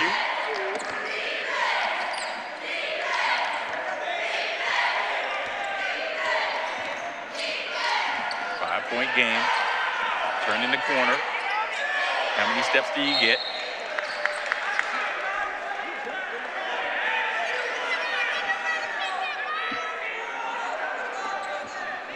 It's getting testy out there. Similar to our first game. Players see it's going down to the wire. Nobody wants to lose. That's great. It's going to be a competitive season at the Peach Belt. Crawl. Bodied up. Jump shot rattles off, and big time rebound by Nonfon. Nearing the 4-minute mark. Jaguars up by 5. Need their player of the week to come through here. Elias Paulson with the basketball. Nearly got it taken away as he brought it down low to where Hicks resides. We've got the under 4 timeout. 3:59 left to play in regulation. And we'll get a chance to take a look at how Flagler made this comeback. Step away, body contact, step away. Right. Bangs in a 3. You see it on the Raw Network.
Both teams have fouls to give right now, so they can keep up with the defensive intensity, and they can be pesky out there and not be penalized. Let's see which team is going to get to the 7th foul first.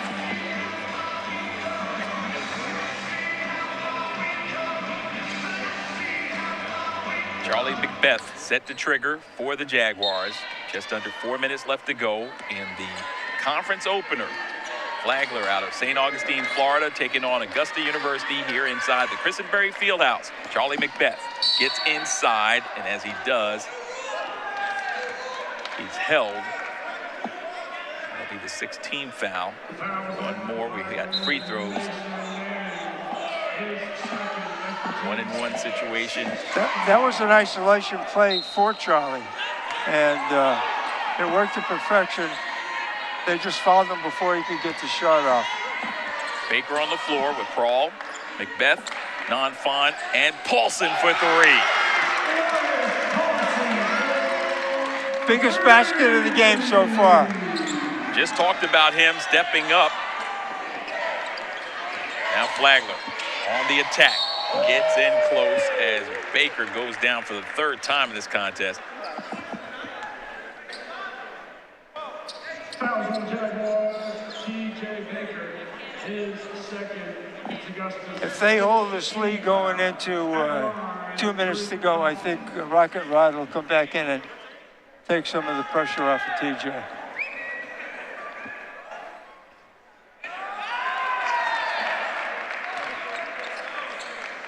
That's Dalton with the free throw.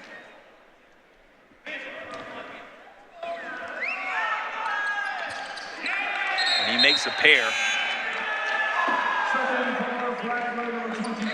First time at the line for Dalton. Here comes the pressure. And I believe you'll see a trap whenever possible. Dalton makes that pair. 75% free throw shooter on the season. 2-possession game. Jaguars got to get it across. Here comes pressure. TJ gives it up. Driving to the bucket with the right hand.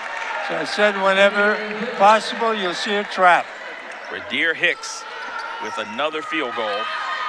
Fourth two-point field goal of the game.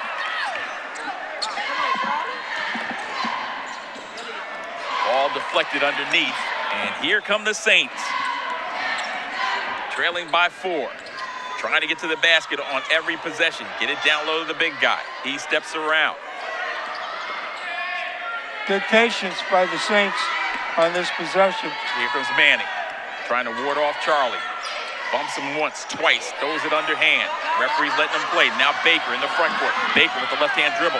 Defender's coming, and he takes it all the way to the hole and scores.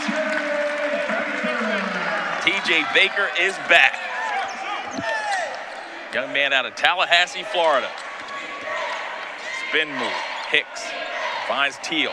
Teal barreling in. And Paulson with the push from behind. Here we go. DJ going to the hoop.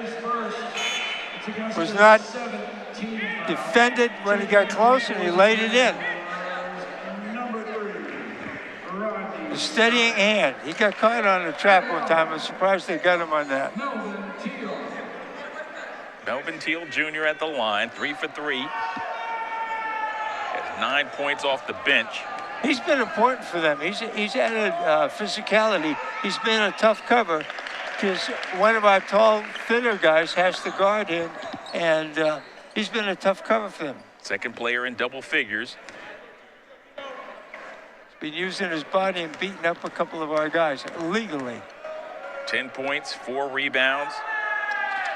He's turned it over 4 times in this contest, and that one is deflected out of bounds off the missed free throw by Teal.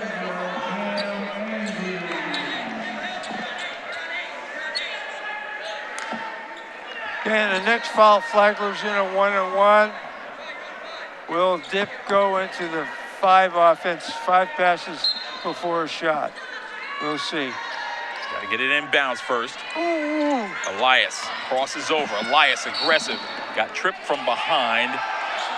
That will not count.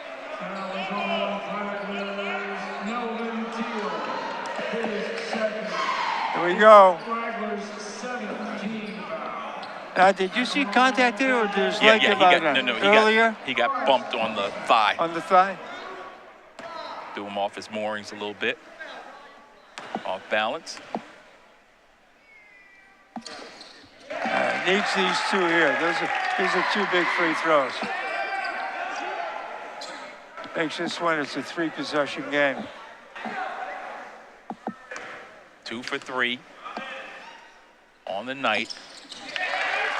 Stayed solid right in there, Lynn, just the way you love it. 56-49, Jaguar lead is back up to 7, nearing the 2-minute mark.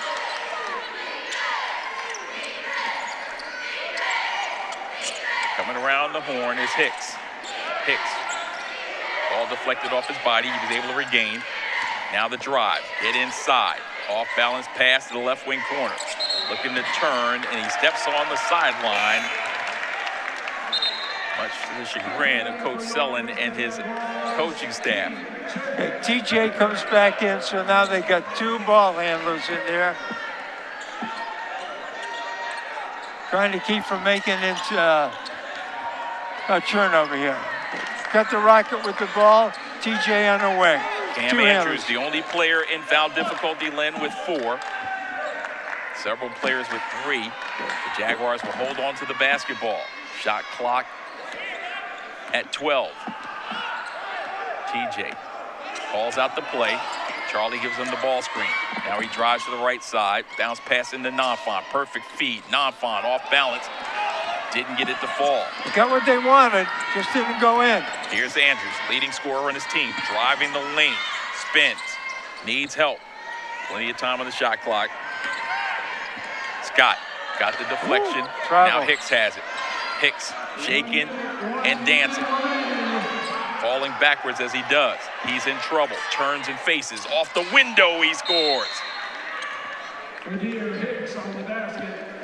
Dear Hicks. I think he's got a cramp. 3 made threes, 5 field goals from 2-point land. It's been the Hicks show. He's been keeping them in this one, Lynn, with plays like this. Watch him go around. Watch when he lands, he grabs his leg. He's got a cramp right in his calf. 5-point game. Just inside of a minute left. All mathematics now. All mathematics. Here we go. Hicks has had a heck of a game for me. Kept him in the game in the early part of the game, and now he's coming through for him at the end of the game. If Augusta holds onto the ball correctly, Flagler will only get 2 more possessions at the most. We mentioned at the top, this is the 34th meeting between these 2 programs. Augusta having won 7 of the last 10 and 3 of the last 4. Looking to start the season off in Peach Belt Conference play with a victory after a really tough preseason schedule that included matchups against Washburn, Lubbock Christian, Mount Olive, all 3 losses. But since then, the Jaguars have won 3 of their last 5. Here comes repetitive traps. Remember the old philosophy from the old coach. Step back and pass through the trap. Don't dribble into it. 4 of their last 6 have been ended with victories for the Jags. Here we go. Scott and Baker getting into the front court. They're going to wait it out, Lynn. All right, mathematically, they shouldn't. Unless they think they're going to make a five-point basket. Try to do it quickly. Baker turns the corner, gets inside. Baker to the bucket. He misses the... Oh, man, he missed the bunny. Sure did. However, there's only 27.8 seconds left. Got right where he wanted to. Yep. And again, that lack of practice. He can't believe it now. A defensive substitution coming in as Prawl will come in and he'll guard Hicks. Soft pressure now. You don't need to put them in a situation where they blow by you up here. Just fake pressure. Fake it, fake it. There you go. Fake it, fake it. Now play him. Locks him up. Doesn't allow him to turn the corner. Catch and shoot. 3 ball, no good. Ball tipped over to the opposite side. Kept alive, but it was on the end line. Paulson tried to get it in the hands of Nonfon. Unsuccessful in that attempt. 15.6. 2-possession game. Jaguars with the lead. Got to get the ball in bounds if you're a Flagler fan, and they do. The big fella gets held by Charlie. Didn't need it. 13 seconds to go. Let them pass the ball around a couple of times. Even if they make it, the game's over. That stops the clock. Now Scott will check out. Earlier in the game, this player had a very bad free throw form, and he clanked 2. Let's see if he takes his time or if he goes back to shooting it real quickly and see what kind of success he has.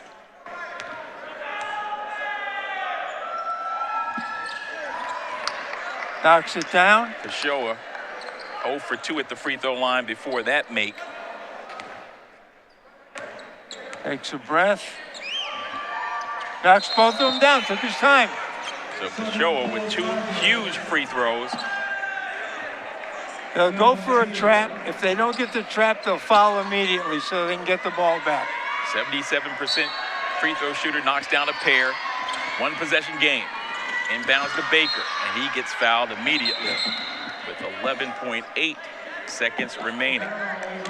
He makes one. It's over. 18th foul. Still a 1-and-1 situation. Got to make one. Jaguars led this one by as many as 11 points here in the second half. Trying to hold on.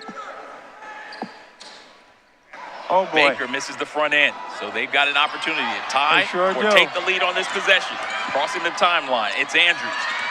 Now pass it off to Hicks for 3. Back iron with the shot. Nonfon high in the air for the rebound. The Jaguars have it, and only 0.6 of a second remaining.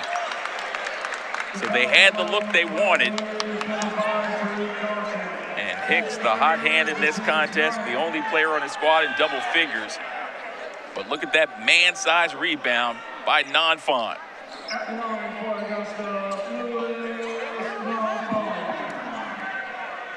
Fouled by Dalton. Sends Nonfon to the line. 1-and-1. Nonfon misfires. They got to make it from here, and it's going to come up short and wide of the mark.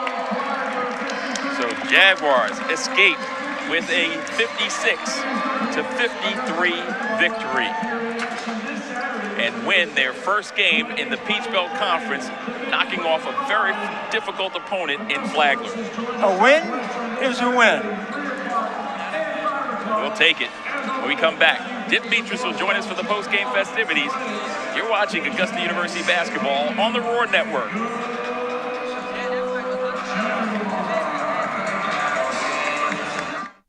To go. I got all of these pieces and only spent $10 because I traded in my old clothes and got store credit from Uptown Cheapskate. This cardigan is perfect to layer on top of other pieces. It's still new with tags. I picked up this really cute dress that's perfect for date night or just a night out. This top, the color is everything for fall this year. So I paired this top with a really cute pair of flare jeans, added in some kitten heels to elevate the look. All from Uptown Cheapskate. Bye! Discover unparalleled event spaces at the Augusta Marriott in Augusta, Georgia. From intimate boardrooms to expansive conference halls, our versatile venues cater to every occasion.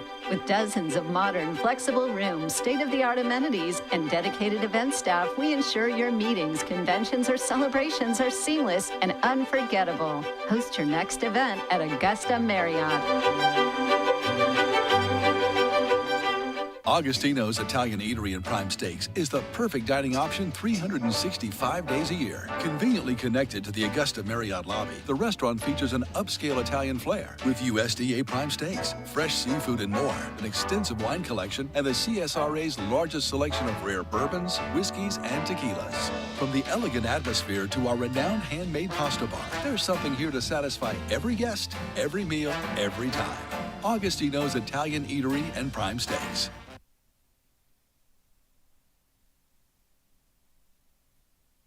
Just underway, and always a lot of fun as Demetrius joins us in his 22nd season. Always a lot of fun to have him alongside. And Coach, first of all, congratulations on the victory, your first win in the Peach Belt Conference, and you get the W over a tough Flagler team. Yeah, there's a guy named Paul Silas who coached in the MBA, great rebounder. He said at one time, it's one on the left-hand side of the column, okay? It's one on the left-hand side we won, okay? Started TJ in the second half, kind of got cleared today, practiced a couple times, gave us a spark. Golly, hey, it's a win. It's a win. Ugly, you know. They shoot 25% the first half. I'm like, they're not going to shoot that bad again. I don't know if they shot better. So, golly. But, hey, it's a win. I always say, win your home games, win as many as you can on the road. That's right. Well, you got one, and now you guys actually have won 5 of your last 7 games. What You're is a it positive guy, okay? Of course. Yes. We keep it that way. So what is it that has helped you get to this point in terms of seeing this team mature from what happened early on in the year down in Florida? Yeah, well, we weren't ready for that thing down there. We're young. We got 5 or 6 of these guys who are freshmen, I guess. Freshmen are inconsistent. Like Charlie came out today and turned the ball over. Him and Elias had 6 turnovers in the first half, driving into gas. We had told him during the scouting report. So, every once in a while, you just got to take a win. Lou didn't finish down there. Never got to the free throw line, whatever. I guess it's not a foul. So it's tough. But as we add pieces, hopefully we get better. Defensively, we're fine, I think. I heard this today. There are 3 things that can happen when another team takes a shot. They can make it, they can miss it, or there's a turnover. So we did the most part, rebound the ball pretty good defensively. But like in the first half, we have 17 opportunities in transition, and we get nothing because we're just not running. So anyway, we'll get better. We'll get better. Well, let's go ahead and take a look at some of the numbers. You can parse those out for us. Hey, 43%. Yeah, 43% at the end of the day. We'll take that. 6 of 21. We're maybe not the best three-point shooting team, but how do they look in practice shooting the three? Toby banked one in today, so it should be 5 for 20, really. Better than this. Elias sometimes shoots it from too far out, okay? Cam made one today that helped us. So, I don't know what our strengths are right now. We said this earlier. We really don't know who to go to. It's terrible. We're 9 games in. Do we go to Lou? Do we go to Charlie? Do we go to Elias? Do we go to Toby? So we try to just move the ball and share it. And for the most part, we are unselfish. So we got a lot of things to clean up. But I'd rather clean up on a win than a loss. A quick turnaround, Coach. You go right back at it. 3 games this week. The 3rd game is this Saturday. Yeah, play Georgia Southwestern, who was 4-0, getting votes in the top 25. I don't know how they did tonight. We'll take off tomorrow because of exams. We've got a lot of guys with exams tomorrow. And then prepare. I thought our preparation's been pretty good about guarding other people's actions and stuff like that. I say defensively, I think we're fine. We've got to shore up this end of the floor. We don't have many quick hitters in, which we usually do. But like I said, I don't really know who to go to yet. And despite that, you're still scoring almost 80 points a game. Yeah. I think Charlie missed that layup where he drove it. Like we cleared out for him one time. Just have to finish, right? Yeah, we just got to make those shots around the rim. That little shot chart, we're missing around a lot of, Lou missed a bunch around the rim. So yeah, normally he makes those reverse moves. Yeah. That's almost his patented move. Yeah, and we really don't have many guys. Roddy made a little pull-up, a little mid-range game shot. TJ couldn't do that. So proud of TJ, man. Yeah, like you said, limited practice, if any at all. Yes. And he's out there doing work. And, of course, he was in there during crunch time to give you that experience. He got tired, which we knew he was going to do. And, the plan is to get him ready here so he can play really extended minutes. Right now we had to manage it. He missed a free throw. We actually put that action in for him the other day, and we got the layup we wanted. But he'll get better. And like I said, it's a good win. It's a good team win. Like I said, we won. And golly, we need to get some people here Saturday. Yeah.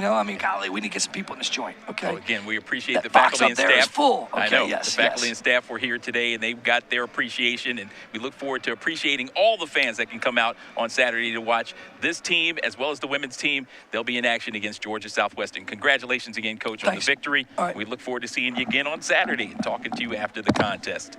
So there you go. That's the way it broke down. The Augusta University Jaguars taking care of business against a tough and gritty opponent. 56-53 was your final score as they knocked off Flagler and the Saints. Blake Sellen losing once again, as did his squad in this, the meeting of the matchup. Jaguars now 25-9 all-time against Flagler, having won 8 of the last 10 contests now, and 3 make that 4 of the last 5. And they were able to make things happen despite hot shooting and terrific play. TJ Baker made the triumphant return, as we know. And then when you needed it, you got timely passing as well, getting the ball to the bucket. And then Elias Paulson, the leading scorer, averaging 17 a game, held below that number, but still his 11 points and 8 rebounds were huge.